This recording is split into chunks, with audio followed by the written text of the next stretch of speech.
শান্তিতে থাকতে চাইলে এড়িয়ে চলবেন যাদের।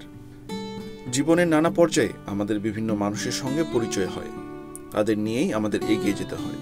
তবে কিছু মানুষের সঙ্গ শুধুই অশান্তি সৃষ্টি করে, তাই এসব মানুষের কাছ থেকে দূরে থাকাই শ্রেয়। কোন ধরনের মানুষদের এড়িয়ে চলবেন তা ভারতীয় সংবাদ মাধ্যম টাইমস অফ ইন্ডিয়ার একটি প্রতিবেদনে জানানো হয়েছে। চলুন জেনে নিই শান্তিতে থাকতে চাইলে কাদের এড়িয়ে চলতে হবে। কিছু মানুষ আছে যারা আপনার দুর্বলতার সুযোগ গ্রহণ করে তাদের নিজেদের স্বার্থ হাসিল করে নেয়। এটি করার জন্য আপনার আবেগকেও ব্যবহার করে। তারা অনেক সময় নিজেদেরকেই প্রাধান্য দেয় এবং অন্যের দুর্বলতাকে পুঁজি করে। এদের অবশ্যই এড়িয়ে চলবেন। কেউ কেউ আছে যারা সবসময় সমালোচনা করতে থাকে। ভালো কাজের প্রশংসার বদলে এরা সবসময় খুঁত ধরতেই ব্যস্ত।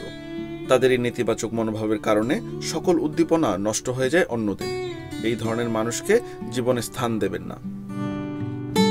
নার্সিসিস্ট বা আত্মপ্রেমী ব্যক্তিকে নিজের আশেপাশে রাখবেন না।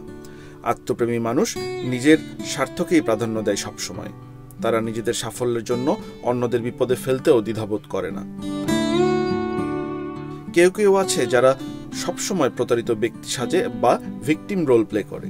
এই ধরনের মানুষ আপনার জন্য ক্ষতিকর। এরা সবসময় অন্যের সহানুভূতি পাওয়ার চেষ্টা করে, কিন্তু নিজে অন্যদের প্রতি সংবেদনশীল আচরণ করেন না। এ ধরনের ব্যক্তি সবসময় আরেকজনকে বিভ্রান্ত করতে মিথ্যা বা বানিয়ে গল্প বলার আশ্রয় নেয়। এতে আরেকজনের মনে সন্দেহ তৈরি হয়। অন্য ব্যক্তির উপর ক্ষমতা এবং নিয়ন্ত্রণ অর্জন করতে এমন পরিস্থিতির সৃষ্টি করা হয়। যারা এই ধরনের কাজ করে তাদের গ্যাসলাইটার বলা হয়। যদি বুঝতে পারেন কেউ আপনার মিথ্যা বন্ধু সাজার অভিনয় করছে, তবে দ্রুত তাকে বিদায় জানান। তারা আপনার কাছে ভালো সাজলেও আদতে আপনার ভালো চায় না। যারা নেতিবাচক মানসিকতার, তাদেরকে নিজের আশেপাশে রাখবেন না।